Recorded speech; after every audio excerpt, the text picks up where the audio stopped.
Welcome to the Intercut podcast, the weekly show going over the TV, movies, and entertainment that people can't cut away from. I am your co-host, Zachary Shevich, and joining me, I'm not hiding him from the world, I'm hiding him from the world. Right, hiding the world from him. I messed it up. You know what? You clearly aren't a deadbeat dad, because that is the deadbeat dad line of the year right there. It's Arturo Zurita. How you guys doing? Yeah, that Drake album to me is complete and utter dookie. Thankfully, this isn't a music show, or else we would have spent probably an hour on side A, another hour on side B. But no, I'm glad to be back talking about all stuff dealing with movies.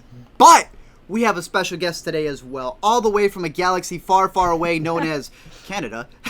We got Amanda the Jedi. Say hi, Amanda. What's up, everybody? Thanks for having me. Sure. Yeah, it's a pleasure to have you on our show. Straight We're going to get into a bunch of the entertainment stuff as well later, talking about our best of 2018 so far, things that have stuck out to us and we haven't been able to forget about. And we'll talk about some of the Star Wars spin-off news. But first, we start the way we start every week here on the Intercut with what we've been watching. Art, you want to get us started? Sure, yeah. Let's see, what came out this past week? I'll start with the harder one and then I'll go with the lighter one. So I haven't seen Glow yet. I'm hoping you have?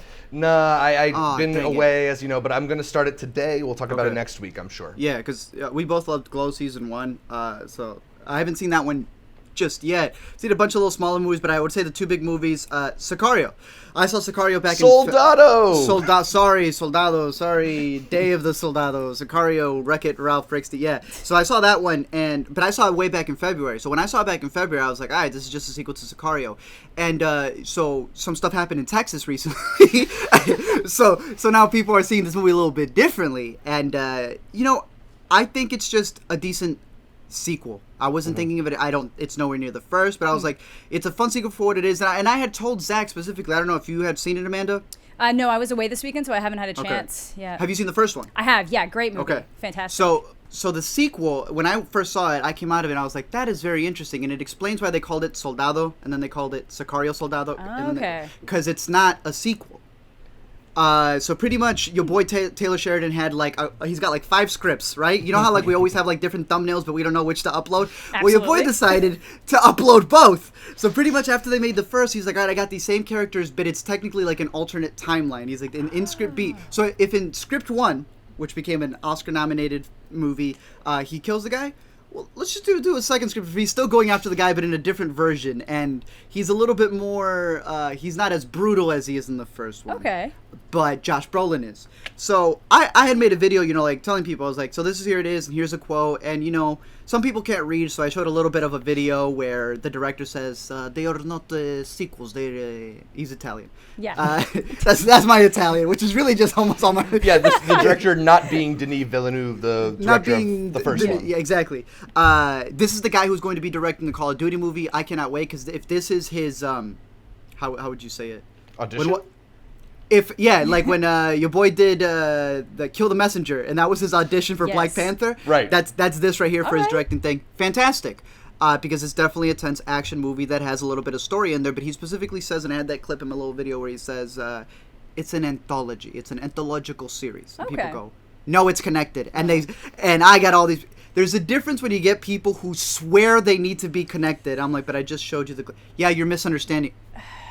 No, that's not what anthology means. I had to search up because people needed the words alternate timeline. Explain. Or else they weren't. They were like, no, this is just connected to that. Back when 10 Cloverfield Lane, I'll use this as an example. Yeah. Because some people haven't. More people have seen that than Sicario. Absolutely. In 10 Cloverfield Lane, people still swore it had to be connected to the first. People still people still... Yes, people still do. Yeah. And it's a funny thing because... audience expectations and theories take over, and it's this weird thing where they're like, it has to be. And I'm like, oh, but it's literally been no. I'm like, right. Oh, you delusion. It's like that thing with the James Bond theory, how, they're all the same Bond, 007 right? is just a code name. And people have said that's not true, but it's more fun to believe the lie. Right, and I'm all for it. I'll believe the lie with you. Yeah. But when you start insulting other people because they're like, no, you just don't understand, I'm like... I don't know what else to tell you, man. Yeah. They were swearing there's connections between them. I'm like, that don't even make any sense. All of a sudden, the mob boss from the first was just a henchman. I'm like, all of a sudden That's he how took the a mob vacation. works. That's how the Right. mob works. I was like, yeah, y'all really know how the mob works. Yeah. Okay, but I thought it was an interesting movie. Obviously, a little bit of debates going out there, but with the representation and stuff like that, I'm one who I'm like, you know what? There are Mexican Sicarios. I'm not gonna lie about that. I think the thing should be is y'all complain about representation. Like the only Mexican in the MCU is Michael Pena as a thief. I love him though. He's great. I love him. He's great. But I mean, y'all want to talk about representation? Let me talk about those superheroes over there. We get the Collector too. You know, that Exact- scumbag. You know. the Sicario. But no, see, I'm one who that is still a side of Mexico. That is still a side of Mexico. You know what I mean? And I don't think that if someone's watching Sicario and they think all Mexicans like that, which some people do, then that's on them and it's bad. But I don't think that movies like Sicario shouldn't be made. I feel like they should be made along with many other ones out there with better representation. I totally agree. I think that's the big thing is that you can have both.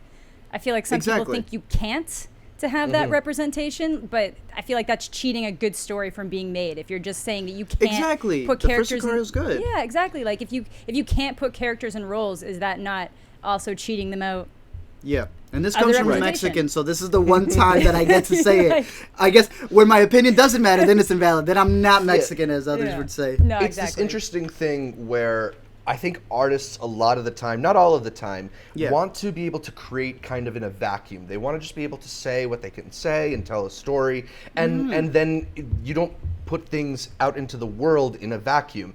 We talked about previously how, you know, The Handmaid's Tale was this thing that was developed before a the lot of things election, before, yeah. and then Yeah. you know it comes out post-election, and everybody sees it as this indictment of Trump's America or whatever. And it's just interesting to see the relation between a piece of art and the context that art gets put out. Like you said, you saw it in February, and it's completely different completely than what it different is right to watch now. it now. And I get that. I understand that. I definitely understand. I'm not But oblivious to you that, still but- seem to say that it's worth seeing if you are a fan of the movie. If you're a fan of the first it's- one, Yeah, not fully. If you're a fan of the first one, I still think you can definitely enjoy it. But if the first one was like an Oscar caliber thing, this is like the we're about to order pizzas and it's on Redbox and I got the code, let's watch it. It's a thriller. It's a thriller. Cool.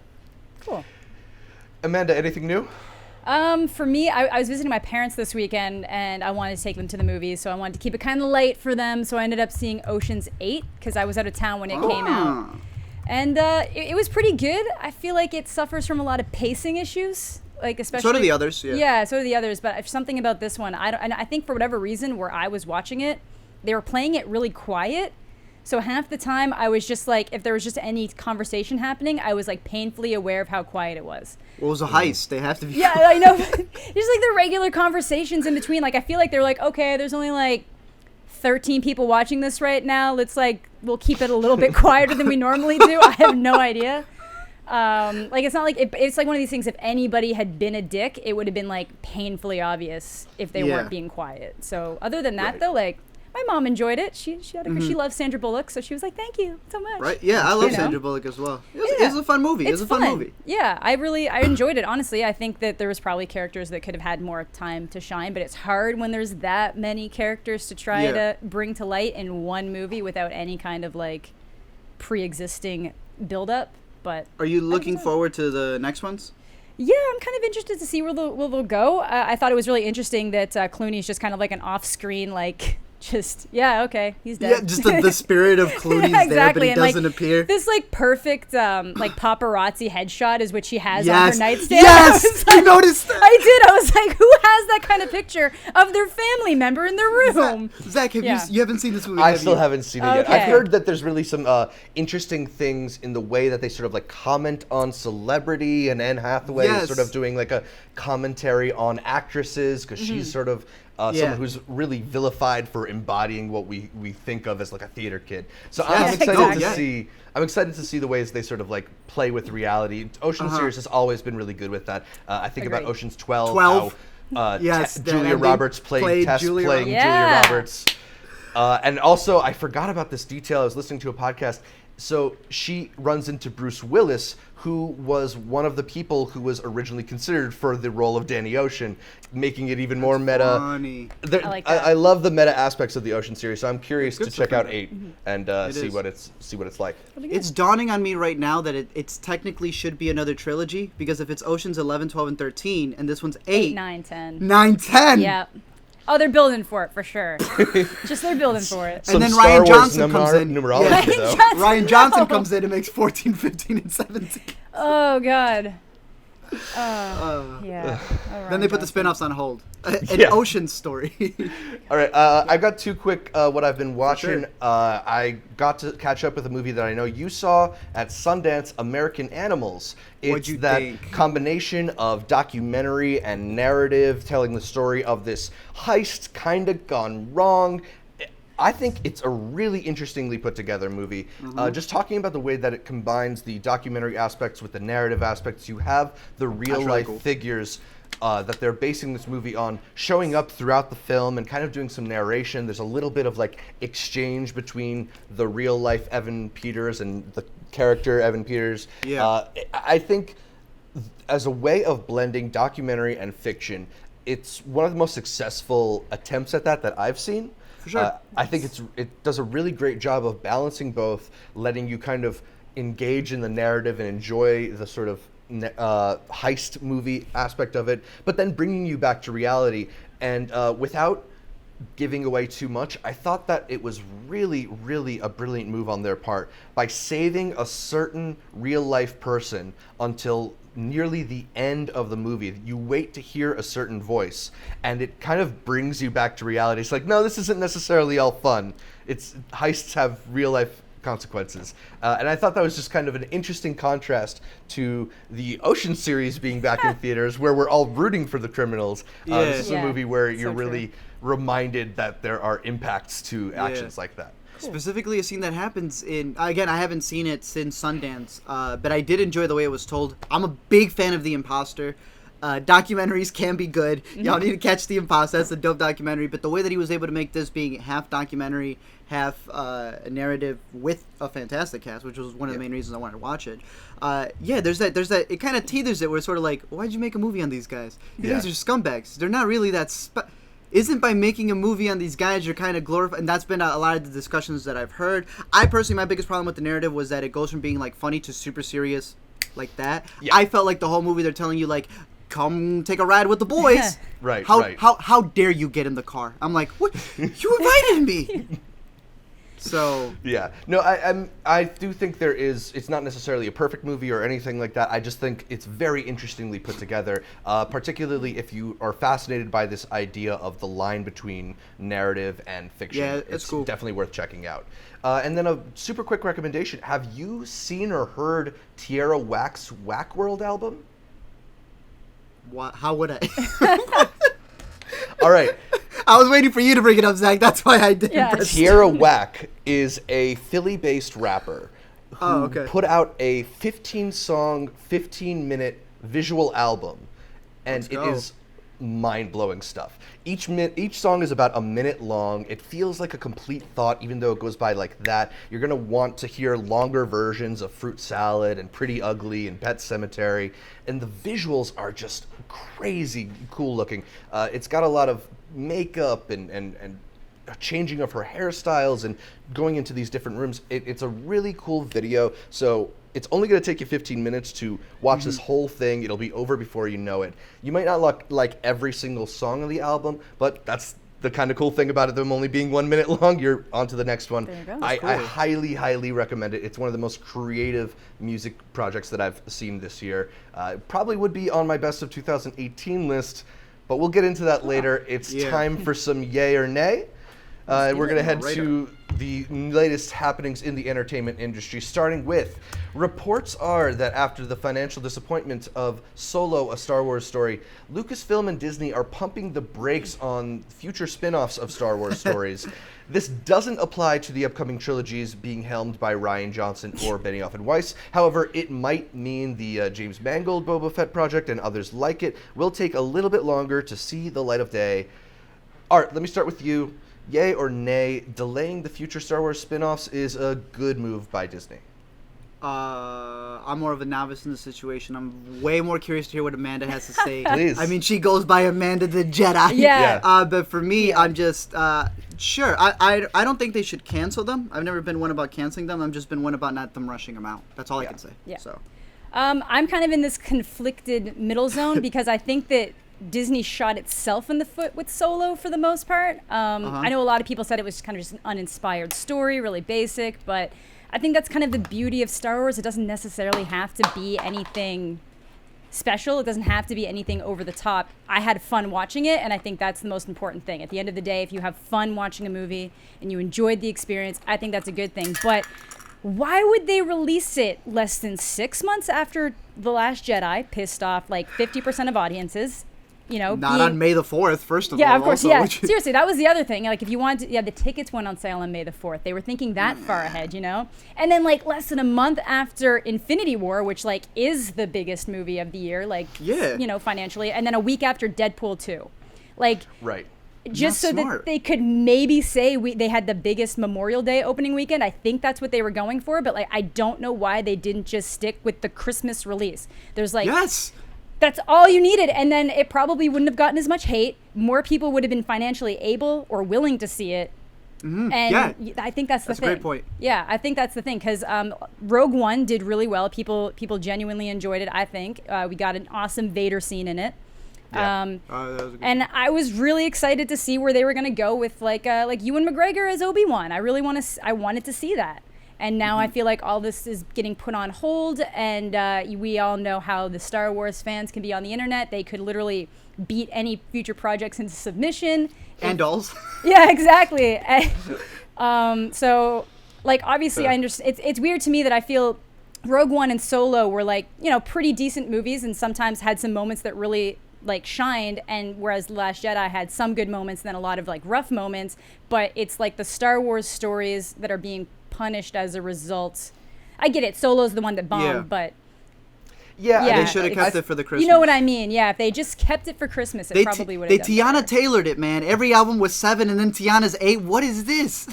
Yeah, I think that's really the best point. Is that there's just this influx of Star Wars movies and entertainment in general. You know, we went from having not really much Star Wars at all in our lives to having too much, if anything. You know, we've talked previously on Intercut about some of our issues with Solo. I don't think that any of the issues with Solo are what kept it from being a financial success. I think it's just that, you know, maybe there's not enough there and there's not enough time there. Like you said, coming out right after Infinity War and Deadpool, like, It's just stupid. I'm someone who doesn't necessarily go to the movies all the time for the big blockbusters, and even I felt like obligated to be there 3 weeks in a row, which is a little bit much for me. So I'm sure there's other people who just didn't feel like it was worth it, I or was they'll catch excited up with for it on Netflix or something, because now we have this pretty quick rollout onto video on demand. I know that I didn't necessarily feel like I had to see Last Jedi in theaters because I knew it would be on VOD. That's fair. For me, it's even like, you talk about being daunting going to the movie theaters like week after week. I remember that was like a particularly rough little period of time because the movie theater here sucks so much. She really hates her movie theater. Well, there's no reserved seating. It's like, okay, imagine like the movie theater you went to when you were like... In 1966. Yeah, like it's like a room maybe the size of the one I'm in right now, and there's like seats in it. That's what we got. So it's like I can either drive like an hour and a half to 2 hours to my parents' hometown and reserve a seat months in advance so I can roll up right when it's about to start. Or I can wait like 6 hours in line to fight the locals. In line? Yeah. What? Seriously. Savages. I'm sorry, but does your projectionist also do this while I don't know, but yeah, people, like literally, like people, I think I saw, like I'd seen Civil War in my hometown, and then I had friends who wanted to see it again that weekend, and we just kind of rolled up casually, and there was like, it was like 3 days into the showing, and there was already a lineup of like 20 something people like 2 hours before the movie time was supposed to start. Like, that's wild. So what theater chain is it? Is it a theater chain? It's called Cineplex in Canada. This one's due for an upgrade. It's just that it's the only one in town. I don't think they want to shut it down long enough to upgrade. Got so consider this Intercut's plea to upgrade the Cineplex honestly, in New Brunswick, Canada. Yeah, please, because like the one I go to is really nice, but it was just like, it was like Infinity War, then there was like a 1 week break, then it was Deadpool, then the week after that was Solo. So it was just a lot of just driving for one day and then coming back immediately. So yeah, wild. it was stressful. So that's what I mean. Like that's even without that, just a trip to the movies. Like I think the average person might see 5 movies a year. So if you're already That's taking true. care, Yeah. Right. if you're already taking care of 2 of those back to back with Infinity War and Exactly. Deadpool 2, like maybe you skip Solo because you hated Last Yeah. Jedi. Yeah, That's a and Maybe- great point. Yeah. I think to young people like us, we also think of it often in the sense like, well, I can buy a $12 ticket, $15 ticket if I really want to. That's not most people's experience of the movies. Most people are Families. like, I'm buying Families. 4 or 5 tickets, snacks. That's a couple $100 maybe Yeah. for Wild. parking and everything. So So it's like yeah. Lil Timmy's got to Disney- decide between the Avengers and Han Solo. Like, Exactly. what's Lil Timmy are we picking? gonna are we gonna eat for the week or are we not? Yeah, For some exactly. families, it's like a trip to Disney almost. So Pretty yeah, much. we see it differently because like obviously I watch like a bunch of movies a week, but I also realize that my job is to watch those movies because not everybody can or will go see them. And you're Yeah. right, there are those points where you get like, you just wonder if they're coming from the same company. You know what I mean? Like I get Deadpool because Seriously. that's Fox, but if they're coming from the same I company, don't how'd you guys get not it. think? Because like people never say, well, some people do. If you're James Cameron, you talk about superhero fatigue, but like people Yeah. never really complained about the amount of Marvel movies coming out because they've managed to establish themselves on different characters in their own separate universes with their own feel and tone.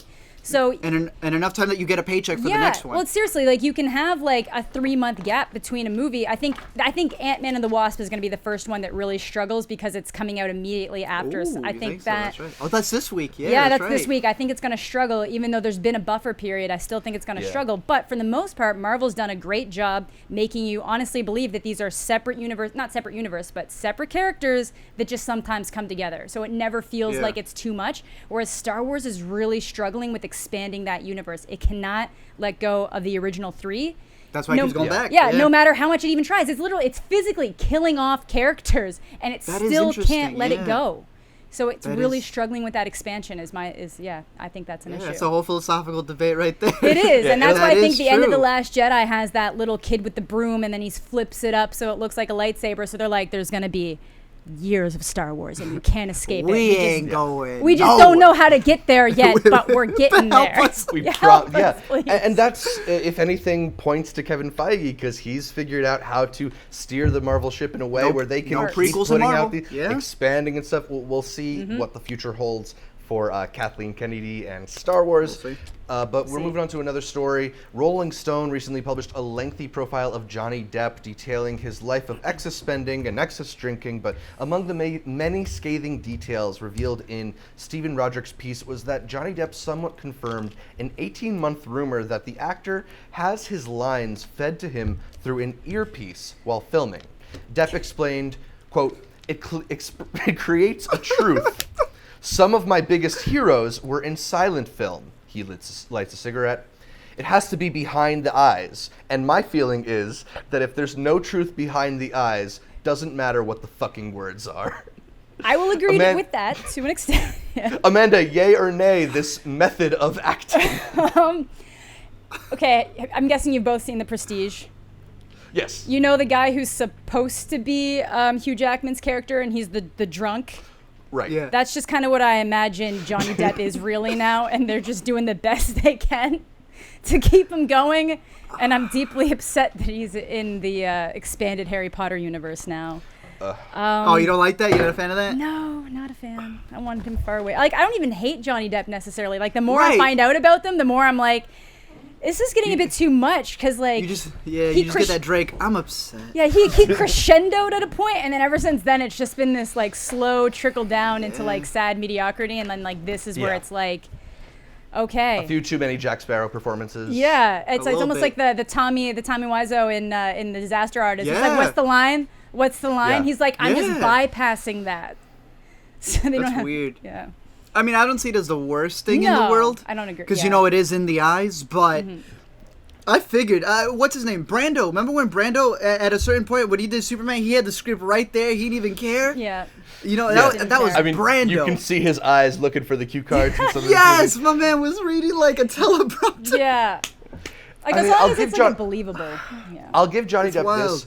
I think certain people have an inherent charisma on screen, and sometimes that charisma is enough to carry you through. Yeah. That being said, if we just look at Johnny Depp's career in the last like 5 to 10 years, I'm not so sure this is working for him, right? Like he was one of our best actors for a while. I don't think that you can say that anymore. And if this is a recent practice, there might be some correlation. It's kind of sad. It is kind of sad, but I mean, I don't know. I'm surprised he got away with the earpiece. I mean, maybe that's why he's always wearing makeup. Yes. He needs something to cover that earpiece up. 100%. So. I'm just kind of hoping for maybe a Birdman-esque Johnny Depp piece in like 10, 15 years' time, you know? Yeah, like, he needs his redemption. Yeah, I'd like to that see Renaissance. That. Yeah. The Depp-Renaissance? Yeah, the Depp-Renaissance. Renaissance? Something. Jonassance. The Jonassance. Okay, yeah, that's a lot better than The Depp-Renaissance. Okay. So MoviePass has unveiled some recent changes Let's go. to its plan after AMC Theaters unveiled a $20 per month, 3 movies per week subscription service. Yes, sir. MoviePass countered by revealing that there will be certain express charges. What did they call them?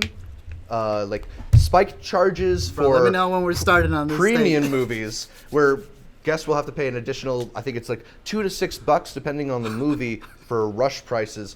And there's also going to be a new option where you can buy a second ticket for a friend, which will make it easier if you're trying to reserve seats together.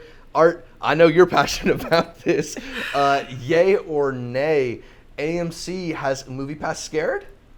I feel like the reporter who's been on the scene for like 6 years, you know what I mean? I've just been reporting on this thing coming back to me. I've had MoviePass since roughly right after they had switched from the food stamps type things. MoviePass used to be the service where they would send you what looked like damn food stamps, and they were like coupons that you would cut out and you would go to your theater to exchange. And then they smartened up and they changed into the card.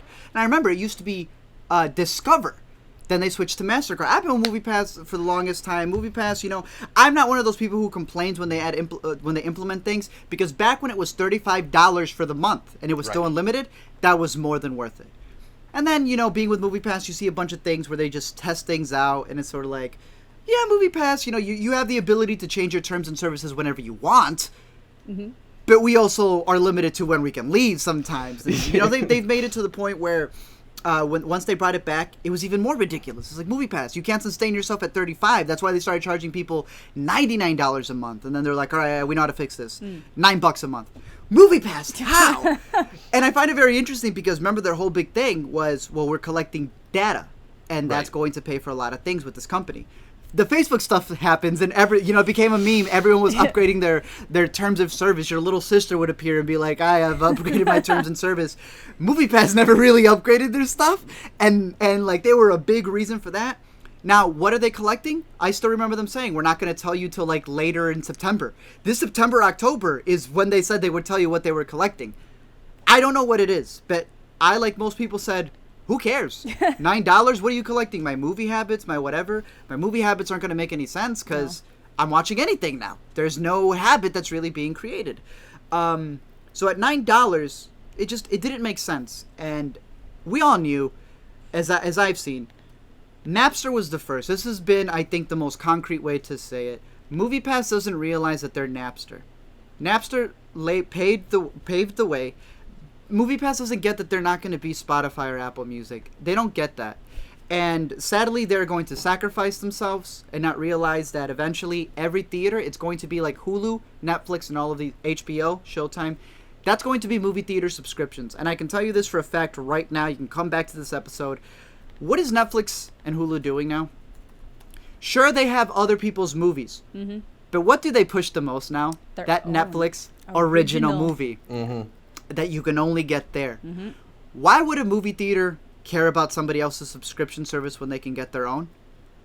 Right. Because if we're talking BoJack adult Vincent here, if we're talking business, MoviePass has to pay for those seats because it's not their theaters. Yeah. So they are taking out. I don't know, for those of you who watch Silicon Valley, there was a specific perfect example about this guy who had a slice line. He would take other people's pizzas and then sell it for $9, not realizing he was paying $10 for the pizza. Right. And not making a good profit with it. MoviePass has to pay for all these seats. They're AMC's seats. You get what I mean? Yeah. Exactly. So when it's AMC staying, it's just like an employee discount. Yep. Exactly. MoviePass ain't the employee. They literally have to pay the $12 or whatever it is. So once AMC has their thing, which we'll get into after, I'm just giving this is my intro right here. Yeah. MoviePass is going to have their own. Regal Cinemas is going to have their own. Cinemark, Marcus Theaters, already, they've all played with little, passes things, but they're all going to have their monthly pass. Some are going to be better than others. Some theaters are better than others. Even your Cineplex, whatever that thing is called, will have their own. Yeah. But I believe that's the way it's going to be. And MoviePass got so cocky they don't realize that they're shooting themselves in the foot. I mean, this is a similar thing to what we're seeing with the streaming services. No, yes, sir. At first, it was Netflix is the only game in town. Yes, sir. Everybody wants Netflix because they have The Office and they have Party Down and they have 30 Rock and whatever. And then people see how good this is for Netflix, and they starting their own streaming services. In better ways, too, sometimes. Yeah. Exactly. I think, the way that Netflix has pivoted to originals, we're seeing MoviePass attempt some sort of pivot of their own. Please get into that a bit. They have, they are the distributors behind American Animals, which we talked about earlier. And the one audiences love? Gotti, which they've been pushing very heavily. If you've been seeing those push notifications like I have, they really want you to see Gotti, even though no one wants you to see Gotti. Yeah. So it's starting to become something like that, where they want to push their movies more than anything else. So when we get to these new things, right, MoviePass got very... that's the other thing. Marketing is a huge thing. Whatever 12-year-old is running MoviePass's account, they're very petty. After AMC announced their thing... so you know what you don't do is give AMC publicity. They retweeted every article just talking about you see AMC, you just wanted to steal our model. Right. Why are you letting people know that they have a model out there? Yeah. They even on their Twitter description had $9.99. But it's not $9.99 anymore.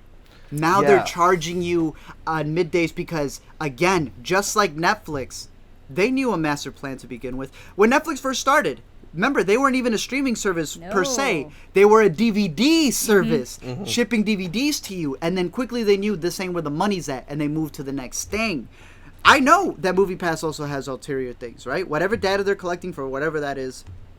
Watch its Facebook. Facebook hired them. They're like, hey, we're about to get caught. Just collect data for us.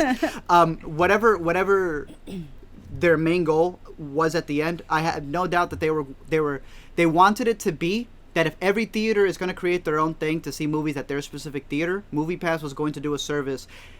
I feel like MoviePass was going to become like a Warner Bros. And a Sony.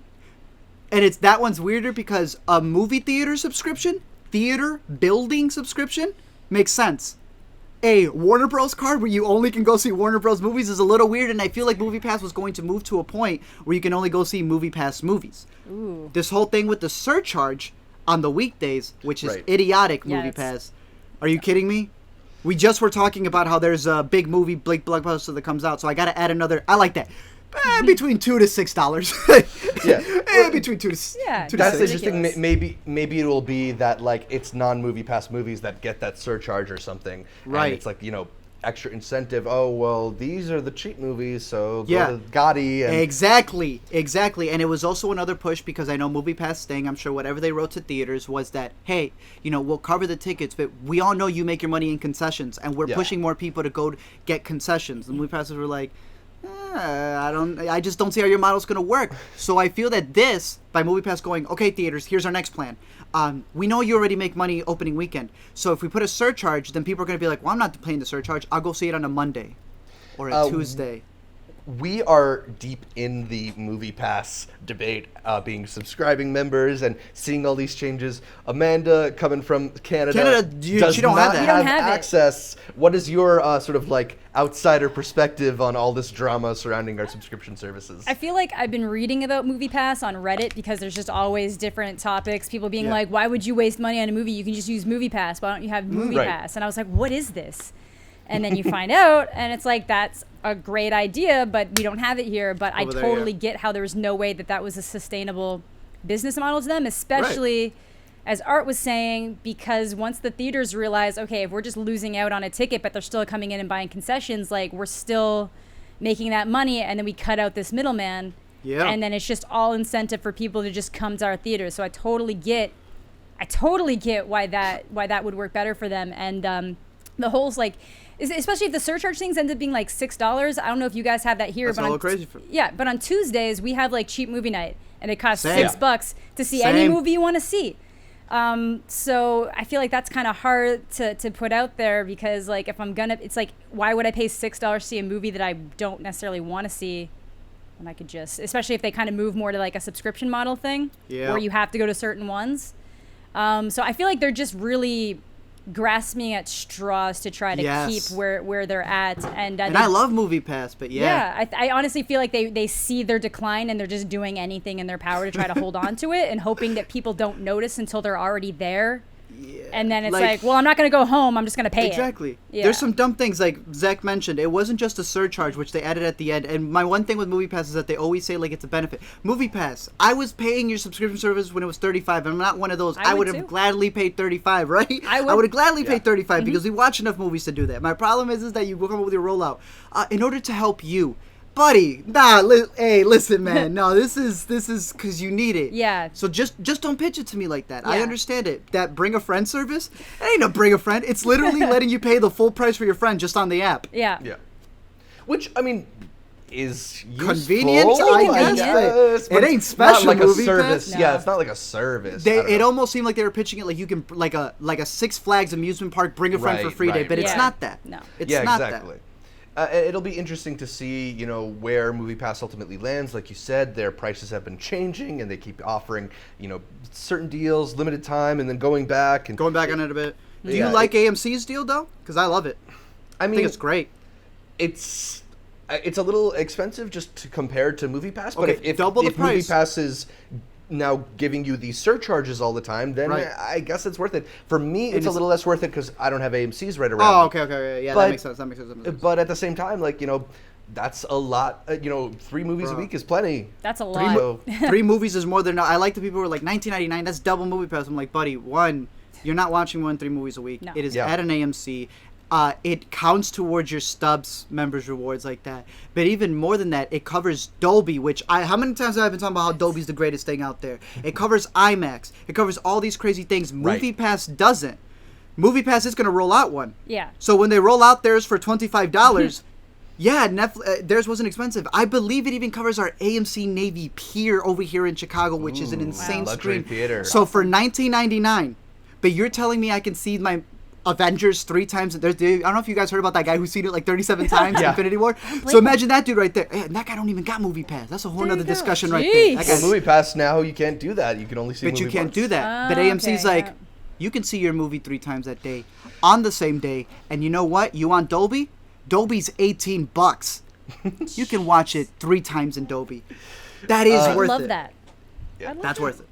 Let's do a couple quick rough cuts before we get to our topic of the week, starting with the news that Jim Carrey has been cast as Dr. Robotnik in the Sonic the Hedgehog movie. Amanda, yay or nay, this makes you interested in a Sonic the Hedgehog movie? I don't know. I can't tell if that makes me more interested or less interested. I don't know.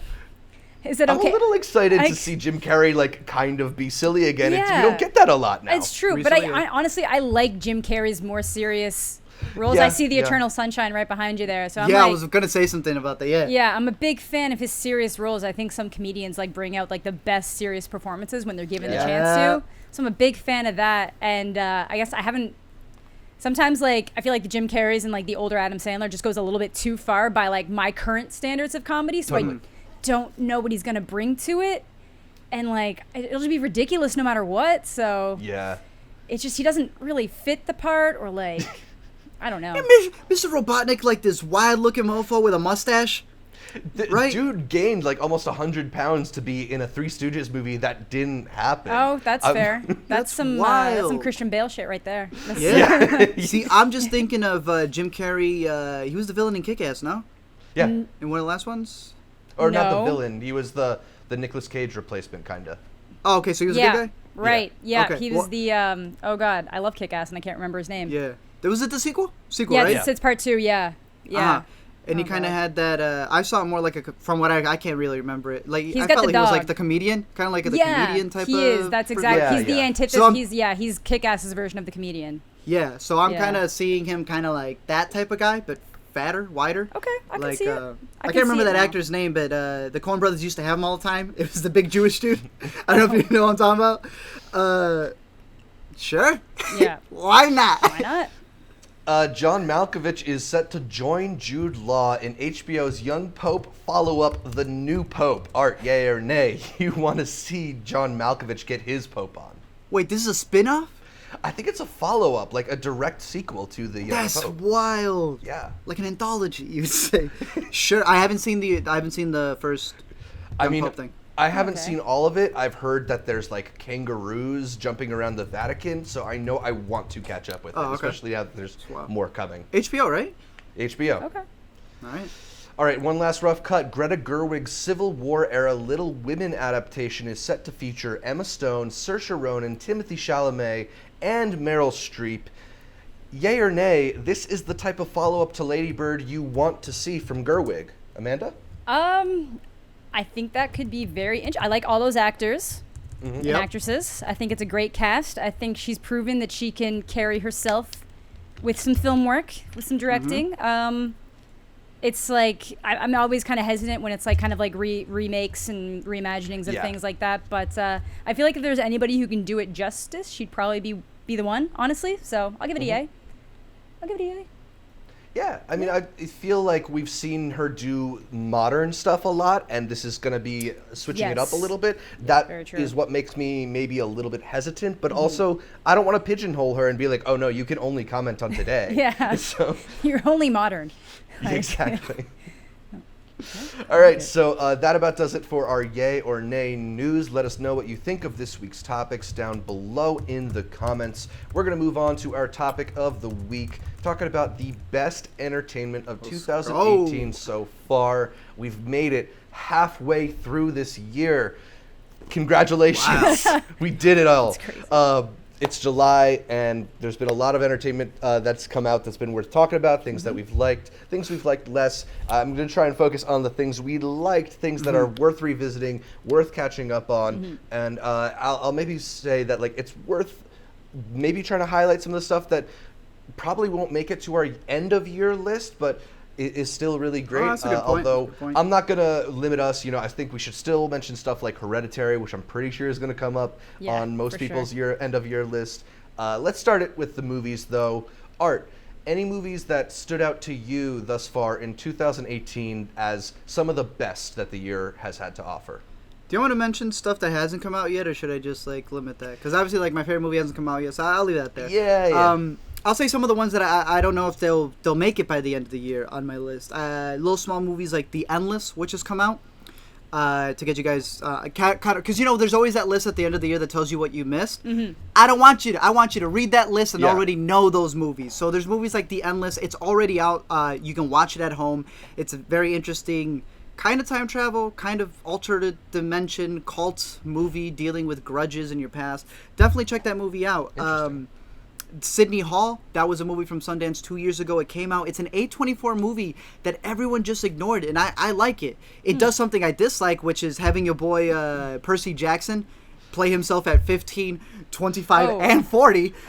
That's terrible. No. But I do enjoy the story in there, and I think that's another one to add on your list. And probably the last one in here that has come out recently is Three Identical Strangers. That's a documentary. I'm surprised with the amount of I have another one that hasn't come out yet. I have another one that also is in my solidified top 10. But these three right here, The Endless, Sydney Hall, and Three Identical Strangers, I think, are the ones that may not make it by the end of the year, but definitely have them on your radar because I can guarantee you're going to read those on those things that you missed, and I want you to go, ha! I've seen them. I'm already on top of that. I think I've been trying to find The Endless, but I can't here, and I'm sure that sucks. It's probably somewhere and I can track it down online, but like I've been trying for that one. Three Identical Strangers isn't out here yet, I know that. And that one's just slowly coming out now. Yeah, exactly. And Sydney Hall just wasn't on my radar, so I'll check it out for sure. That's kind of like the downside of being here. They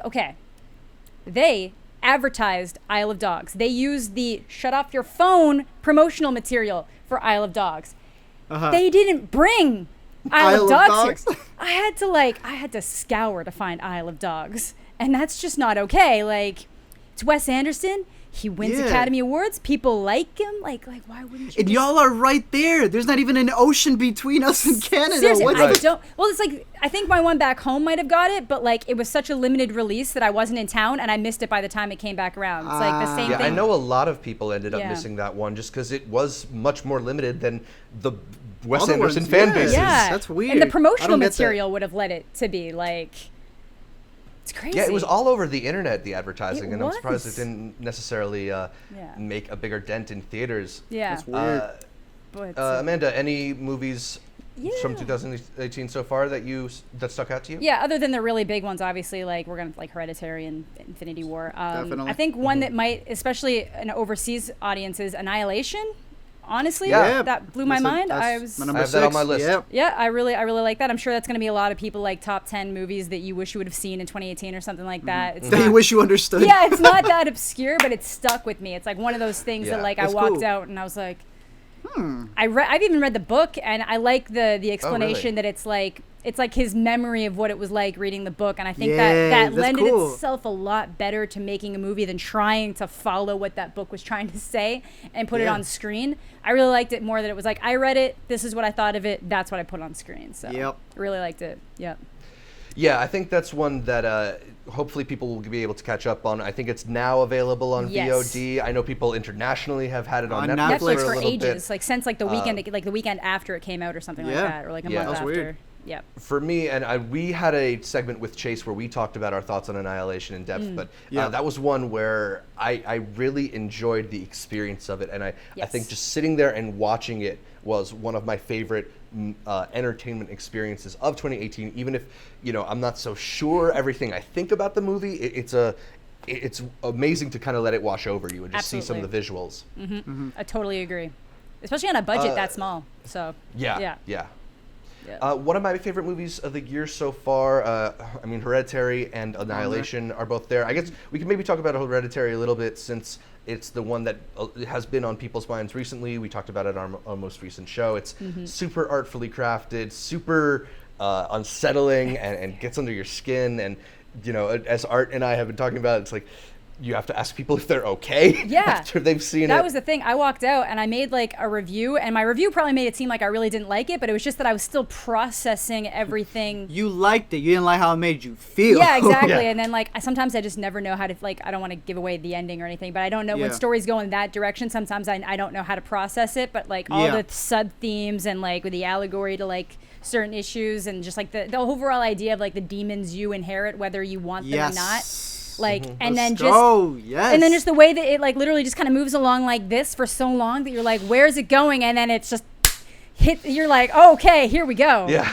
Here we go. Like that Yeah, movie when- has stayed with me the most out of I think any movie I've seen this year, for sure. When that movie hits the gas, It it really hits like the gas. like Literally hits the gas. Yeah.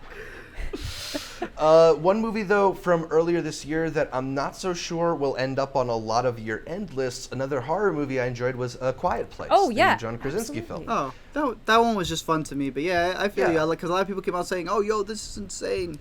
Yeah, I mean, it's for me, it's like Get Out with all of the social commentary that make Get Out interesting. But Really? there's still it is Really? like well, I mean, that's me saying that it's not as good as Get Out. Yeah. But it's got a lot of cool structural elements. I really love the use of sign Silent, language and how yeah, it's all yeah. subtitled, and I just like a movie where the rules get set up pretty concretely, and then they do a good job of manipulating them and playing within the rules, and kind of letting you figure out things as the movie goes along. Yeah. Not an amazing movie, but a lot of fun. One of the most fun movies that movie experiences I've had so far. Yeah, this year. I think I fell on like when I watched it, I was like mind blown by it more just because I don't think I've ever experienced a theater where it just like everybody stopped eating their food at the same time. And then nobody touched their food. And then even then after it was done, the guys in front of us were like, man, we got all this food and I didn't touch any of it. Because like you're just so tense the You whole got time. your whole meal. Yeah, Yeah. like for me, it was the tension that it managed No to one build. wants to make noise. Yeah, it managed to. It's like sometimes I'm one of these people that if there's too much tension, I get bothered by a movie. Like maybe Right. I've gotten better at dealing with it over the years, but I really don't handle I didn't, at least back when I first saw it, the original Halloween. I was always just like, I know you're stabbing her. You know you're stabbing her. Just get to it. But like I feel like the tension built in this movie was just like so well done that it had like the audience in like just wrapped into it, because I think silence is such a unique thing to be playing with in a movie, where usually they use music, they use sound, they use all these different things to let you know manipulate things, but what to expect. But without that, you're just kind of left being like even more scared. Kind of. Exactly. It is more scary. I agree with you completely. Like, it's one of those things where it kind of just treats movies a little bit differently than you're used to. Like, exactly. You're used to sound being one of the elements, and when you take sound out, it just gives you a very different experience. So don't think it's going to end up on my best of the year list, but it's definitely one of the best movies I've seen so far this year. Yeah, agreed. Art, anything else that you want to spotlight movie-wise from 2018? Yeah, so like movie-wise, I don't know if Amanda, do you have a letterbox? Do I have a what box? Letterbox? No, I don't have a letterbox. Definitely. So you can, I think they may have it on Android now, but you can download the app on Apple, on any iOS device. But pretty much you can just go right on your computer. Letterbox, it's just like letter, but then it's boxd.com. Okay. Think of it like, I don't know if you're aware of Goodreads. It's like Goodreads for books, but for movies. Hell yeah. This is like, it's the better version of IMDb. You can make lists, and it's just people updating stuff on what they're watching, posting what they reviews. like, posting their reviews out of 5 stars, and you can see other people's stuff. I don't usually update it that much when it comes to like reviews, especially just because my ratings always change, and I will always like, I'll rate something a 3, something a 2.5, and that one at 2.5 is like way higher than the other one. I'm like, I don't. So I've been using it recently to just highlight a movie that I do like, or nice. Right. So I would just put it out. like this. What I'm watching, but I've taken a page out of this man's that he's been doing recently. For the past years, he pretty much does his whole ranking of everything that he's watched. So I've been kind of doing that, and I released it publicly. I was talking about like some people just want to know like where does this fall in my year. So it's this dope thing. I'll show you right here. So for those watching over there, I mean, you're seeing it right there, yeah. But it's pretty much this. So you can see that it is just all of them, and it looks cool. You know, it's all of them boxed in there like that. So far, I think I have 178 movies that I've seen ranked for this year. All new movies, but you can make lists on anything. When I realized, and I saw Zach doing it, I was like, that's definitely what I want to do. And then that way people just know where I have movies ranked. It lets you put a little description of what you thought. I just think it's a really cool way to organize your movies. So the ones that I have there that aren't released yet, my top 10 are that have come out: Paddington 2, Annihilation, Isle of Dogs, and then tied between that second and third spot is Hereditary, and completely opposite, Won't You Be My Neighbor. My number one is Searching. That one hasn't come out yet, so that's a different discussion. I'm very excited for Searching.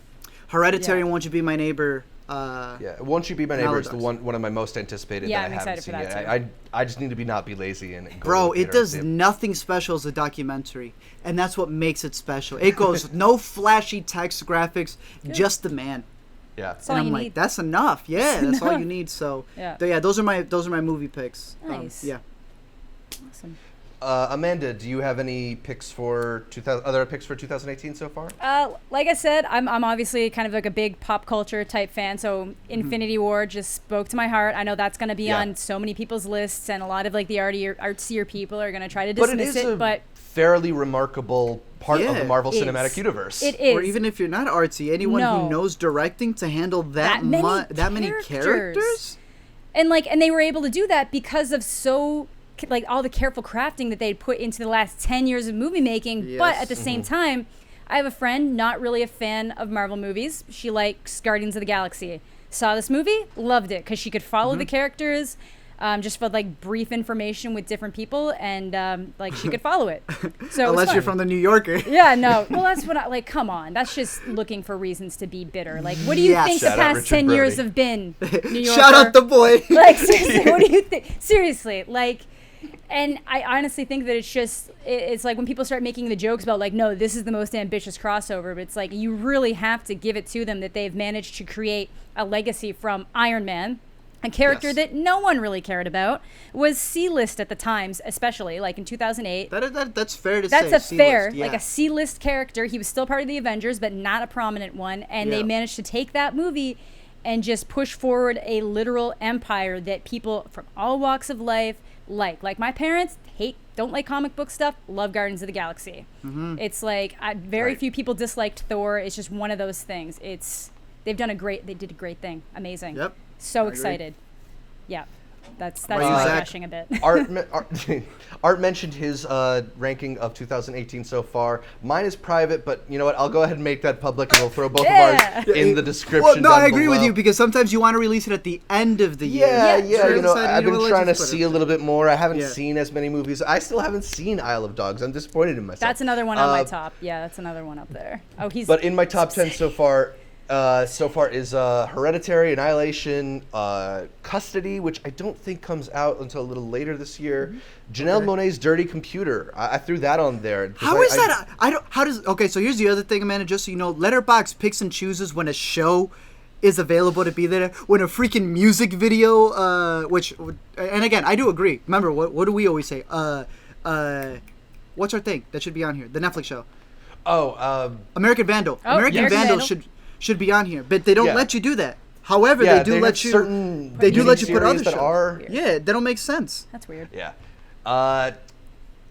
I have a movie that hasn't come out yet that I don't think I'm allowed to talk about. The Death of Stalin, Black Panther, Disobedience, Miseducation of Cameron Post, which will be out It's a soon. good one. Yeah, that one's on my And- top. Okay. and That's my Madeline's eight. Yeah. Madeline, that's also going to come out soon. We haven't mentioned Black Panther yet, true. although we did mention Infinity War. Another really fun Marvel movie. You know, we get it's Ryan Coogler, and we have that awesome Michael B. Jordan performance in Absolutely. it. I don't think that will end up on my top of the year list, but I think it's worth mentioning at least. 'Cause Absolutely. Got my favorite soundtrack of the year. It's good. Hey, that's true. Oh, Yeah. well, so should we, keep mentioning yours, because I know you want to make the transition of our favorites of the year. Right, so we're going to get into some other entertainment favorites of the year. This could be music, this could be video games. I'm going to get into a little bit of TV, but Art, let me know, what are some of the things that are not movies that you've really been enjoying so far this year? Man, Scorpion by Drake is utter trash, so that's not on there. I got your the Black Panther soundtrack. I think is fantastic. I think Yes. soundtracks this year, even the ones that aren't like incredibly amazing, Uncle Drew, which that was another movie I forgot that I had watched. Man, that movie was dumb fun. I wanted to hate it. And there's a bunch of dumb stuff in that movie, but I Higher don't. Rotten Tomato score than Sicario 2. Yeah, and have you seen, the boy David Ehrlich said it was Space Jam fun. Film critic Hulk said it was good. Yeah. I was like, I gotta go check out this movie, and that movie has a soundtrack with your boy ASAP Ferg, Logic's on there. There's a bunch of good artists on there. That it's a fun soundtrack. Obviously, like you mentioned, my soundtrack so far of this year is the Black Panther soundtrack. I think it's fantastic. Still listening to stuff on that. I think it's really, really, really good. So with Black Panther, really enjoyed Daytona out of what I call the Wyoming 5. Right. But my favorite so far of the year, what I probably binged the most. I also have my playlist if you follow me on Apple Music and Spotify, but I don't have it up there anymore. Kids See Ghosts. Reborn's my favorite song of the year. That's just me. I know not everybody loves it. Yo, whatever makes you feel what Reborn does for me, that's what I keep saying. I just hope you love something as much as I love Reborn. So those are my 3 albums of the year. I'm curious what your guys are. Yeah, Amanda, you got anything music-wise or other entertainment? Oddly, I used to be more concerned with music than anything else, and I think it's like I worked at a music store, so it was like every time something new came out, I'd get it. You knew what was up, yeah. But now I don't, so I just kind of, unless somebody tells me something to listen to, I kind of forget about it. Or if I just see a posting somewhere, it's like, oh, I'll check that out. So lately I've just kind of been going through some older favorites and just going back through some things that I might have missed. So I've been really into there's a Canadian band actually. Well, they're not Canadian. Geez, Death from Above 1979. Oh, cool. Okay. They're really good. It's just a drummer and a bassist. I don't know if you know they're both in separate side projects, but either way, they had an album that came out last year that's really, really good. It's called Outrage Now. Been going through that a lot. It's very, very unique music. Definitely check out that album and Physical World. Those are the most 2 recent ones. Just really, really unique. Just fun. It's interesting. Definitely check it out. It's got a very gritty feel to it. I don't even know how to really describe it, but it's got a good rock / a little bit electronic feel without using DJs or anything. Just distortion on bass and stuff. So really into that. And definitely the Black Panther soundtrack was fantastic. I think they did perfectly with letting that really showcase. That whole movie really did a good job showcasing the cultures they were trying to put forward and letting that breathe without being pandering. It's let's just give this to the people that are forward Let them enjoy it. And I think they did a good job with that for sure. Other than that, I'm Absolutely. finally going through Barry. I'm not done it yet, but Ooh. because I just got started on it, then I had to go away for the weekend. But I'm very excited to finish it because it's so good Yes! so far. Yeah. Yo, she jumping in the TV section. Yeah. Let's go. Let's that was go. mine. That's mine. your- That's mine. That's yours for the That's year. it. That's it. what That's my everybody's TV saying, show yeah. for the year. Yeah. Because sadly, and not we never did the Westworld thing, but we were a little disappointed on Westworld season 2. We're not like upset with it. We're just No. like, okay, I get what needs to happen. Yeah, And then I know I believe 3 is gonna blow us out of the water. Agreed. Still watch season 1, but yeah, right now Yep. in terms of shows, yo, Barry Barry. is it. HBO kills it. You know, it's hard for them not to. Yeah. Yeah, I mean, we talked a little bit about Barry on our previous show. That is a stunning piece of television. Really That is close to a perfect season. So That's good. the fact that you still got some left, I'm jealous of you, man. Yeah, you're. Right, Oh yeah, yeah. I get it. I Really get that good. feeling when you're like you're experiencing it for the first time. For the first time, I Yeah. hate you. Yeah, I actually I Yeah. got this like 12-year-old kid that watches me on Twitch, and I've been getting him to watch movies that he's never seen. So I got him to like watch The Sixth Sense a couple weeks ago to understand a Nice. twist, Oh, and like okay. just got him to watch the first Jurassic Park, and he's just been like live tweeting it at me, and I'm like, dude, I'm Yeah. like making this kid's childhood, and it's just Right, I'm right. like I'm That's so dope. jealous of you because like you're 12 and this is Put perfect. him on, yeah. Yeah. Sticking with TV a little bit, aside from Barry, maybe my favorite show of the year so far is Atlanta, the second season of Atlanta, Yep. Robin season. You're right, you're right. The Donald Glover just killing it on all angles. Literally. It's such a good show. It's such a deep, interesting, complicated show. You never know what you're going to get week to week with it.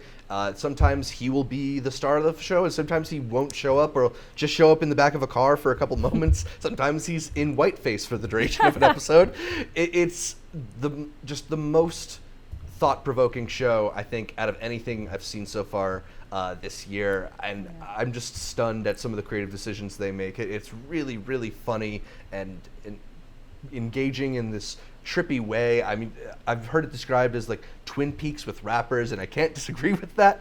Peaks with rappers. With rappers. That's wild. Yeah, I recommend Atlanta to everybody. Both first season and second season are great, but I do think the second season actually elevated the show to a new place where it's gotten really kind of thematically ambitious, and just the way that they craft story. There's a story that sort of slowly develops over the second season, and when it all comes together, it really, really hits. I'm a big fan of that show. I'm a big fan of Donald Glover in general. Absolutely. He doesn't have an album out, but if we want to circle back to music, he has one of the best songs Yep. and videos of this year so far. This is America. He had one of the best SNL episodes of this year when he guest hosted and did a Kanye place. And the Barbie Instagram sketch, which I thought was hysterical. It's not Yep. fair to be that talented as one human being. Right, yeah, Yeah, that's usually what the discussion always comes down Yeah. to. I love Yeah. him. I hate him. Yeah, exactly. Yeah. Because if he was just one of any of those three things, it would be like, it'd still be That's enough. unfair. But Yes. it's all three. It's The fact music, that he's that movies, trifecta- television. Yeah. Jeez. Amanda, any other TV that you've been watching, or some other entertainment, maybe a video game that you've liked so far in 2018? I'm really weird when it comes to video games. When I stream, I keep it like really simple, and I just play either what people want me to play or what's easiest for me to play while talking to people. So it ends up being Right. like a lot of like battle royales when I'm not really paying attention and dying a lot, and Call of Duty. I'm be honest, I am very excited for the future of The Last of Us 2. Yes. Super excited for that. And I watched somebody playing through the new God of War, which is amazing. I got to go through it myself. But Last of Us 2, honestly, could not be more excited for that. Could not be more excited. Yeah, that trailer looked very, very dope. Oh, Naughty Dog making movies for games. Right? You know? Art, anything else you want to spotlight from this year so far? I'm gonna use something that we watch a lot. YouTube. I'm gonna say give a little shout out to 2 YouTube people who I think really popped off this year. And they're not even movie related. One of them is this guy named Video Trash. Not a lot of people know this dude. Think of How to Basic, Okay. but if he had something to say. He does the same type of thing, but he makes these like really weird stuff about like how to be an online critic, and he's making fun of it. I think I had sent you his video essay thing on how to be a deep video essay. Yeah. And he just makes interesting stuff. He's done one on like superhero stuff, and he's like has very low amount of subscribers. Yeah, I'm just But looking at him now. And he's that guy who you don't want to blow up, but you do. Want to keep him your little secret. Yeah. This is just a national treasure right here. This guy is good because he's just so raw with what he's saying. Nice. And I just love the way that, I love his tone. I love the way that it's, what he's saying is something super, super crucial, but it's a complete joke at the same time. And I love that perspective of him. Nice. But on the flip side, definitely go check him out. Cool. But the other one is Middle 8. Middle with the number 8. This guy just, wow. This dude does music, and he makes some fantastic stuff on music. Let me tell you that right here. His one on Kanye West and Bon Iver is one that I really, really like. And I had seen his stuff throughout, but then I had to click on this thing. His one on Portugal the Man and how they blew up. This dude's just killing the music thing. And again, I listened to a bunch of them, but I'm mentioning these two because they recently, just this past year, just whoosh, found their voice and just blew up. Nice. But Awesome. Nice. those are my two.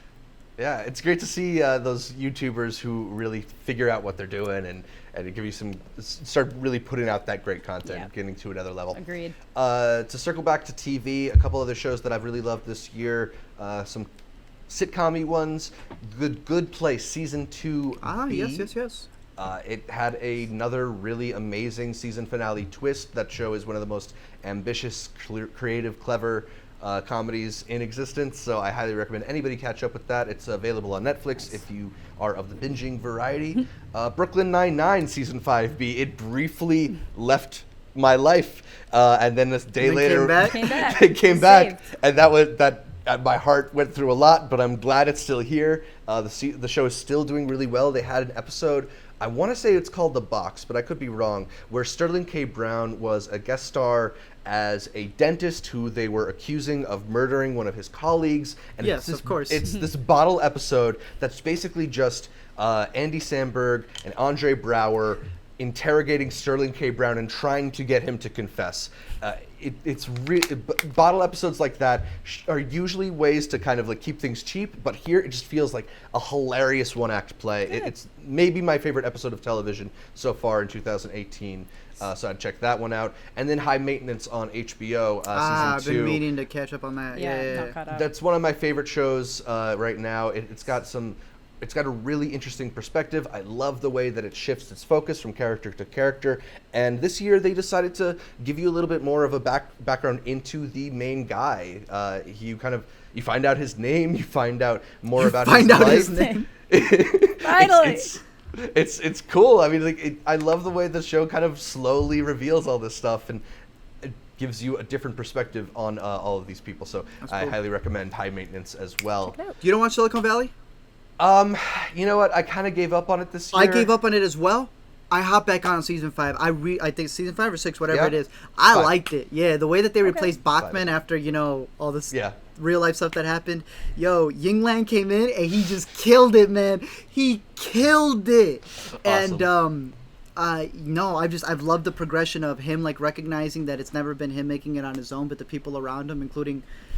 I just call him a ghost. I forget his name. He's from The Office. The really pale dude from The Office who comes Zach in. Woods? Jared? I don't know his real name. Yes, Gabe. Yeah. Well, Gabe him. Lewis, He's in Silicon Valley, and just there's a moment with him where he finally realizes that Gabe has been the dude there for him, and I'm like, damn. All right, cool. Gabe kills it this season, and I thought it was pretty good. Yeah, I might have to hop I love back on. Silicon Valley. And I agree with you. I fell off, and I was like, I'm done with this. Like, I don't know what it was, but yeah. Amanda, anything else in conclusion before we wrap up this segment that you want to spotlight? No, unfortunately, I feel like this year with TV, I've unintentionally been watching some of like the worst, or at least the stuff that ventures, not the worst, but like the stuff that's like 13 Reasons Why season 2. Like, I don't know why I watched that, but I did. And then like everything sucks, which I thought was gonna be like Freaks and Geeks, and it could have been. And then like there's this one compelling character, and everything surrounding it is terrible. So like I liked it, but it did get canceled. They got canceled. Yeah. I agree with you. It's like when you think it's gonna be Freaks and Geeks, nothing can ever be Freaks and Geeks. No, but I thought it was like at least gonna touch it. Like there was some really compelling stuff, and I watched it all in one day. But then it like fell. It like there was fizzles out a bit. Yeah, there was like lack of character development with some people, and just. And then when the development comes in, it's too late. They cancel it. It's done. Yeah, exactly. Exactly. So there was like, I was really only invested in, I can't even remember her name right now, but the girl's storyline. That was like the only thing that seemed compelling to me in that. And then it's just, I forgot it already. But yeah. So your favorite of the year, 13 Reasons Why season 2. Got it. Okay. So That broom scene. Whew. Oh. Yikes.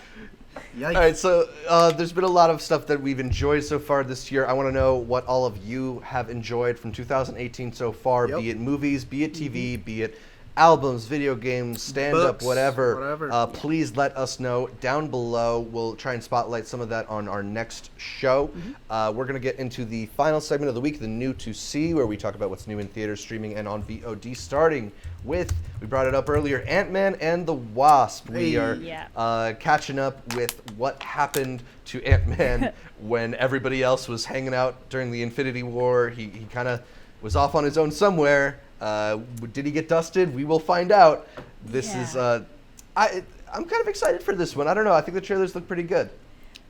Sure. I'm like weird because okay, I love like the first Ant-Man, Michael Peña's character. Drove it. I don't know if that was Edgar Wright being like, why don't we get him to tell stories and actually flash back to the stories but still have it be his voice? Like, I feel like that's the only thing that he kept in and then he was gone, because I don't think anybody else would have been smart enough to come up with that. Yeah, because it was definitely seemed like a very Edgar Wright flair. Exactly, and then compared with Michael Peña just having the perfect like real life person to base his character off of, just flowed great. But then in the trailers with him, I feel like he's not highlighted very well. So like that's what I would have been the most excited for. Because otherwise, I'm like, okay, I'm pretty sure he gets arrested after Civil War because he was on Captain America's side, which was a fugitive of the state, and he's probably breaching his probation. And then he's just on some kind of house arrest with his family, and then obviously all the other stuff happens. And I just feel like it's just kind of sad for it that it has to come out after Infinity War, because Captain Marvel is going to be like a first-time viewing. I think a lot of people are going to be excited for that, and to see that should directly tie into Infinity War. Not that this won't, but I think it's really hard to get people to care about Ant-Man after Infinity War. And I feel like I'm going to see it. I've got tickets for Thursday night, and I'm hoping for the absolute best, but I'm expecting middle tier. Yeah. You know? I mean, I don't know if this is me projecting, but I almost feel like putting Ant-Man out after Infinity War is their intentional way of being like, all right, let's take a break. That's possible. Let's take a breath. Sacrifice. Yeah, it's a sacrifice, maybe. To me, it needs to. Yeah, it needs to connect. Comedic break. But it needs to connect, in my opinion. It has to. Because you to. already came out with those Netflix shows, and your boy Cage. Yeah, Luke Cage. No one's talking about how no one disintegrated. No, like you got to keep it a little bit more tight. Something needs to happen, and I think they will, because there's some set photos that have popped off. I agree. You know what I mean? Yep. You know what I'm talking about. I ain't gonna get too much further into it. Wait for it, but I think it has to. It has to connect in some way. Oh yeah, it definitely will. Also in theaters this weekend, The First Purge. Yes, which is the fourth Purge. Or is it the fifth? I think it's the fourth. Okay, so the first Purge is really the fourth Purge. It's like the Xbox One. I feel like we need like some counsel on movie numerology. Like Star Wars was bad enough going, 4, 5, 6, 1, 2, 3. Yeah. But now we're getting the first Purge fourth, and we're getting Ocean's 8 fourth, and I don't know. Yeah. That's a whole thing. Yeah. And then one that I know you're excited for, that you saw back at Sundance. Sorry to bother you. This is weak. I'm so excited for that. I can't see if there's any showings here yet. It's not showing me. You don't even know. I saw it on your list. I saw that up there when you were on your letterbox. I was like, I see that. I'm going to ask about that. I'm excited. That is that weird movie. I've been saying this. I was like, we all have that weird movie, right? You go into it, you see someone enjoy it, you're like, that's cool, man. I'm happy for you, but this isn't for me. I went in there, and yes, some people left 20 minutes in. And usually it's at Sundance. It's okay. We're the people. We don't leave a movie. We pay for it. We're staying there. It was the rich people with the $3,000 passes. They come in 15 minutes. They dip. But I get dickheads. Based on those trailers, I can imagine if you don't know what you're getting into, being very trust me. shocked by it. You're gonna get in there, and maybe you're not gonna vibe with it. I'm really excited though. Maybe you're not gonna vibe with it, but for me, I was like, let's go. All I will say is there's a rapping scene that needs an hour dissection in and of itself right there. Get to it. J. Cole's already touched up on that right there. That's it. I'm very excited. I just saw the first trailer, like for myself, like in theaters. Like I saw a trailer, so I'm hoping that means it's going to that theater so I can see it. But who knows anymore? But I'm very excited for that. You're gonna see the sorry to bother you, but put your phones away. But never again. Like, oh my god. Good lord. We'll see. Yeah, I'm excited to hear people's reactions on this thing. Also out in limited release this week, Whitney, the Whitney Houston documentary. But moving on to streaming, Netflix, July 5th, Blue Valentine. On July 6th, the 10th season of Comedians in Cars Getting Coffee, as well as the 5th season of The Fosters. And July 7th, Scream 4. So a few cool options coming on Netflix. I like Scream 4, actually. I was surprised by how good that was. Is Scream 4 the one with the very, very, very meta intro? Yes, Okay, yes. I love Scream 4 too. It's I so always good. yes, right? It is good. I Oh bring my that up God. all the time, and people go, "No, it's Scream 4." No, they're Like- wrong. Like, yeah, Scream 3, Scream 4, Yeah, pulled but it Scream right 4 's back around. good. Nailed it. Great movie. Great movie. Either of you fans of Comedians in Cars Getting Coffee? I don't think I've ever seen it. I think it's a fun show. I mean, like, it's definitely just like a relaxed hangout show. It's a great environment. Yeah, that's good. Yeah, I mean, if you are interested in seeing Jerry Seinfeld talk to a funny person, Yeah. it's the perfect format for it. Better If than you don't Letterman's. Yes, definitely better than Letterman's show. Yeah. On HBO Now, July 7th, Justice League. And then on July 8th, the premiere of the Amy Adams show, Sharp Object. Let's go. Objects. Let's Okay. go. I'm super good. into that. I don't remember. Do you know who's directing it? Is it John-Marc Vallée? Yes, And then Gillian Flynn is the writer Yes. behind Okay. that. buddy. This one looks really good. Let's Okay. go. When Gone Girl came out, I'm very vocal about how I like Gone Girl the book over the movie, and that's a David Fincher movie. I just I felt love that Gone Fincher. Girl, the way that it's told, fits a book format because she's writing letters. I agree. Right. Yeah. Bruh, I read books. I read her whole trilogy, Sharp Objects, I forget what the dark one is, and then Gone Girl. Bro, I read all 3 of her books in the span of 2 weeks, man. Because it does take me a little bit, 2 weeks. So I've already read this. I am excited. So I Yeah. know what's going to happen, but I am so excited to see this. Gillian Flynn writing, like Yeah. screenwriting her own stuff, and I know she's Hell doing yeah. some original things. Bro, I read all 3 of her books to push me to read the books. I love her stuff. I Do you- utterly love her stuff. Do you think they're going to do a similar thing with Gone Girl where they change something, like, in the ending to differ it from the book? Because that's what they did. They were like, we wanted to seem like you don't necessarily know where it's going, even if you've read the source material. Do you think they're Maybe going to... seeing the trailer, I don't think they will, Okay. especially because of what the ending is supposed to be. But this is a miniseries. Yeah, Yeah. I want to say it's a 4 or 6 episode series. Good format. Solid format. That's what you need Zach, sometimes. you know that's what I love. Yeah, Yes. you need that. You need that. So Yes. July 8th, I know you'll be ready. Oh, yeah. Also on July 8th for Amazon Prime, Snowden, the Oliver Stone movie, and like on Snowden. July 9th, the entire Jaws franchise is going to be available Oh. on Amazon. So one good movie will One be good available on movie will be Amazon. available. on Bogus. July 8th. Fantastic. On Hulu, July 3rd, Borg and McEnroe. This is a movie talking about the tennis rivalry. Okay, This is yes. Shia LaBeouf Yes. from earlier this year. And then on July 9th, In a World. It's a delightful movie directed by Lake Bell about her In a World. as a Yes. voiceover actress. I remember this one. Yeah. New to VOD, July 3rd, Another Wolf Cop, Beirut, and Blockers. Blockers is actually better than I think a lot of people were expecting, right? Did you see it? That's the one with John Cena, right? Yep. Yeah. Yeah, that was better than Expected. Than expected. Yeah. Yeah, there was a couple of scenes where I was like, What y'all doing here? yeah, which I'll do, but like, you know, But still better than expected. yes. It seems like one that I would want to do on VOD. Like, Yes. not one that I'm Yeah. going to go out to the Absolutely. theater for, so. Yes. Agreed. But that brings us to our picks for the week. Art, you want to start us off with your pick for the week? Right, you already know what it is. If you're going out to theaters, I'm going to give you 2, right? Just in case both of these are difficult to find, you're bound to get one. They're not big releases. It's Won't You Be My Neighbor. I believe it's expanded to the point that you can see it anywhere. So Won't You Be My Neighbor, the documentary. Go in there, get a breath of fresh air. There's a lot of talk about civility out there. Yo boy, Mr. Rogers. I'll put it to you this way, and this is how I end my wrap up as well. But I'm gonna give you guys the little heads up over here, bro. If people hated Mr. Rogers, bro, you know, like we always wonder, oh, am I doing what I'm doing? People don't like what I'm doing. Keep doing what you're doing because people out there even hated Mr. Rogers, man. It's true. Like I when I saw that I hated it, but it was also the biggest inspiration. People hated this man. Keep doing what you're doing. Watch Won't You Be My Neighbor if you can. I don't forget about it being a documentary. I know some people are hesitant to that. Watch that, but also have on your radar, which is probably gonna. I don't know how they're gonna release it because I feel it's too bonkers. Sorry to bother you, man. This is a wild movie. You're gonna want to watch it just to have. It's okay if you hate it. What do we always say? It's okay if you don't like a movie, but go watch it, get your opinion on it. So Yeah, Won't You Be My agreed. Neighbor? Sorry to bother you. And then if you're at home, I would recommend Glow. You know, if you're on Netflix, we always do the theaters and then the home release.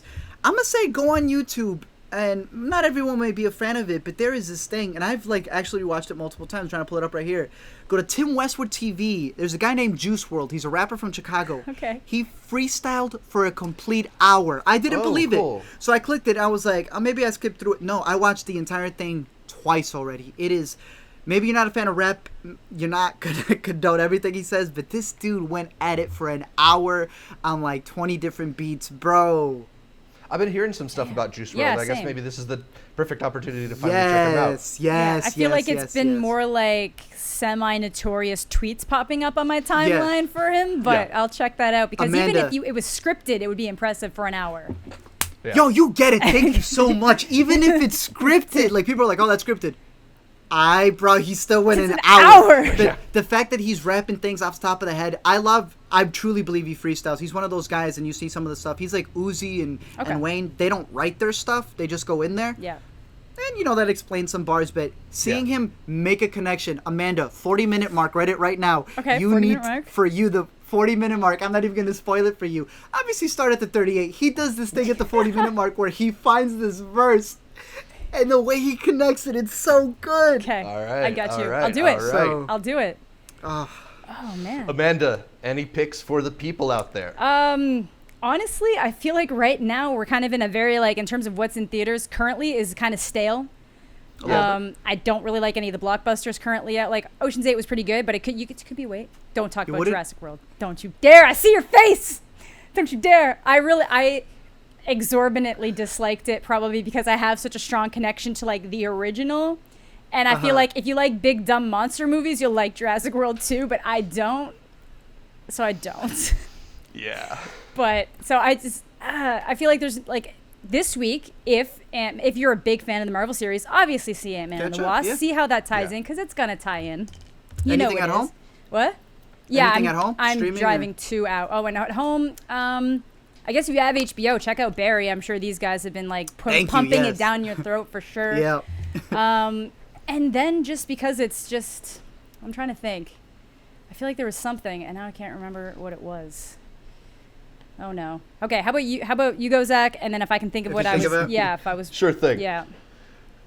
So things that I would recommend this week, sort of talking about music, which we were a second ago. Wait, what was the thing that I just lost here? Are you bringing up the 15-minute album? No. Oh, yeah. Go ahead and check out Tierra Wax 15-minute album. I'm gonna check him out for sure. It is very, very good. The Philly-based rapper. She's really crazy. Give you kind of like Azealia Banks vibes, but without crazy. So I'm there for that. In terms of what else you can see, I mean, I'm a fan of American Animals, as mentioned at the top, but if we were going to stay at home, I got a much more casual recommendation. Casual, similar to Comedians in Cars, just kind of don't have to pay a whole lot of attention and enjoy yourself. Netflix is delving a little bit further into the reality TV, and some of it's kind of stupid, but some of it is just sweet and fun. And among them, I think Nailed It is one of the just easier to watch shows out there. The premise of the show is just 3 amateur bakers are brought in to create some crazy dessert. I like it already. It's things that are not possible, and they're given a very small amount of time, and basically they're set up to fail. Everybody fails in this show, but it's fun and no one takes it seriously, and Nicole Byer's there making fun of the whole process. So if you're just looking for something idle to have on that's not going to challenge or stimulate you too much, I've enjoyed Nailed It on Netflix a lot. Solid. I remember. You go. Go ahead. No, you I was go. just going to make fun of the fact that he's just this fact of saying, we got 3 bits sold. Sold. And then other people are like, nope. Other people are like, sold. Yes, because Sold. give that a week and there's going to be 10 YouTube, there's already YouTube channels that do a play on that. Yeah. But yeah. The one this is I a was. very refined version Yes. The one I was going to say that I got, I've already seen it, but it got put back on my radar, so I rewatched it, and it's not light watching at all, but it is available on YouTube if you don't have it streaming somewhere. Dear Zachary. Documentary. Oh, yeah. Back on the radar. Oh, man. Where is it available now? YouTube has it. Ooh. So I was like... Yeah, that is maybe the most depressing Depressing. documentary. It is. Period. Pick we've ever had on this show, Amanda. I'm sorry. But I No, was like, I love it's- this documentary. Yeah, I love it's this documentary. so Yeah, same. well put together, considering like how basic it was put together, and the editing in it is really subtle, but so good. Especially how they edit together people talking about this one person, and it's just like wild. the lines over like it's almost like they scripted it without scripting it. They'll let one wild. Yeah, it's wild. It's a crazy ride. I had watched it in university actually because I did criminology, so it was one of the things that came up. And being Dang, Canadian, wow, okay. it came up a lot because, you know, Newfoundland, big prominent mention. So Yeah. definitely worth the check. But then if you need some like cheer me up, I always love The Office, The American Office. Just Yes, go back there. Real I watch quick it all after. the time. Like if I'm That's a editing, nice like that's my palate go-to. cleanser after Dear Zachary. Yes, that's exactly yeah, what it is. so the full title of Dear Zachary is Dear Zachary, a letter to a son about his father. Yo, why you gotta bring up this? That just reminds me of the whole plot and Yeah, I mean, I think it gives you a little bit of an idea of what's going on there. Yeah. It is devastating, but worth the watch. Absolutely, because I think it's important just to have the story told and then the larger implications that it has. That's like Yeah. one of those that you should watch like every other year or yearly, just because it's that movie that hits you home and it makes you like appreciate things. You know, it's like Yeah. that movie. Yeah, it is. Yeah, I Yeah. just don't know how often I can't go put back myself to it through yet, that but again. yeah. I'll throw out one more recommendation just because I forgot that I had caught up with it. Game Night is a lot of fun. It's that's a fun great. movie. I loved it. That's Yeah, one movie. it's really funny. Yeah. It's got a pretty simple premise, and they run with it in a hilarious way. So They do. Maybe my favorite comedy of the year so far. I can't really. I think of would much agree. else. If we're talking like a straight comedy with the purpose of being Yeah. a comedy, definitely, I think. Yeah. But that's about all for this week's show. You can catch more from me, Zach Shevich, by following me on Twitter @ZShevich or on Instagram, also @ZShevich, and check out my YouTube channel, youtube.com/multiplex show. Amanda, let the people know where they can find some more about you. Twitter, YouTube, Twitch, Instagram, everything Amanda the Jedi. Except my Facebook, which is Oh! official Amanda the Jedi, but like, who uses Facebook? But Official. everything else, Amanda the Jedi. Oh, Sweet. nice and easy. Nice and easy. Same thing. Everything she said, minus Twitch, at the A to Z show. At the A to Z show. Boom. And of course, always here where we can bring up new guests. Thank you, Amanda, for being on here. If you guys have any other recommendations, definitely let us know. But you know, Yeah. we're always just seeking out. We seek like a bunch of YouTubers and stuff, and I think it's like a big community. You know, we've had discussions like that, and I think one of the funnest things that we've had is just being able to bring new voices on, being able to bring people from Canada who have like one theater that just teases movies to them. It's just cool. So we appreciate you having. No, it was being great. here. I love this. Yeah. Yeah, a So- lot of fun having you on the show this week. Thanks so much for joining us. Thank Make you. sure you check out her channel if you're watching this. You can also listen to every episode of the Intercut podcast on iTunes or SoundCloud or your favorite podcatcher. I like Overcast. And make sure that you're subscribed not just to the audio podcast, but to the video feed as well here on our YouTube channel, youtube.com/intercutpod, where you can watch our bright, smiling faces as we break down the latest in entertainment for you every week. Find new episodes of Intercut every Tuesday, something like that. Also, like our Facebook, Instagram, and Twitter pages. All of them are @IntercutPod to get updates throughout the week from me, from Art, from Amanda. We'll start retweeting some stuff. Let's you go. know, we're getting all that stuff out for you. Appreciate it. But thanks again for tuning in, and until next time, God creates dinosaurs. God destroys dinosaurs. God creates man. Man kills God. Man creates Intercut.